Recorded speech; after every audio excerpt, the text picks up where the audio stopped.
Coming up 7th Street, headed for Busch Stadium. And we've got Albert Pujols and his family. All smiles, Albert Pujols celebrating his 2nd World Championship. And he is a player that's always locked in. And he's always locked in because he's looking to win a title. I'll tell you, then when he hit those 3 home runs, and they're talking about Babe Ruth and Reggie Jackson.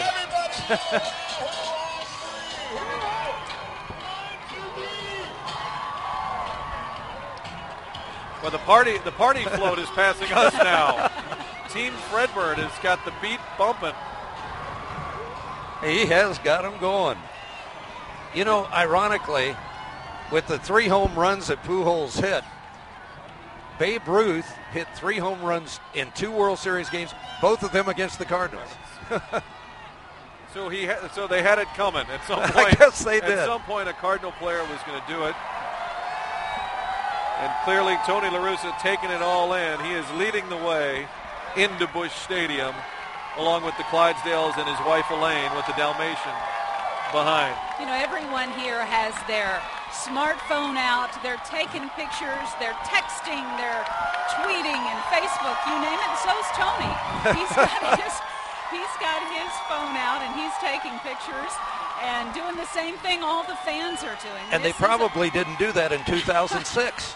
No. I mean, not at least at this volume and level. That's funny. We just got a good look at Lance Berkman going by, and he's clean shaven. You almost don't recognize Lance Berkman at this point. Almost didn't know who he was. And there's a lot of players. I noticed Adam Wainwright too. They've all kind of cleaned up a little bit after the World Series run. Yeah, they have. A look at Daniel Descalso as well. What a great glove he has got, whether he's playing third or short or second.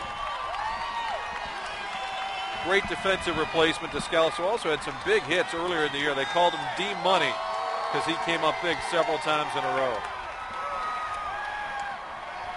I'll tell you, this crowd is confetti on the streets and all kinds of a happy crowd. This is a happy parade. Well, I wish we would have been able to show this a month ago and say, here's a glimpse of what's going to happen, and then take a poll. Who believes you? Who believes you? I think that's why fans want to be here. This was the improbable happened. And, you know, we talked about it the other night. It just was surreal. We couldn't hardly believe that the Cards did it, but they did. So everyone's so thankful and so appreciative to be here. It's because no one expected it. And I remember Chris Carpenter saying somewhere along the way, I know nobody believed in us. And he said, and I understand why. He said, there was a moment there where you had to wonder. Oh, yeah. And Kyle Loesch, who we've seen during this October run with his family alongside, his young son, his young daughter, and talk about everybody playing a role. Kyle Loesch had to get down a key bunt in Game 6. Got called off.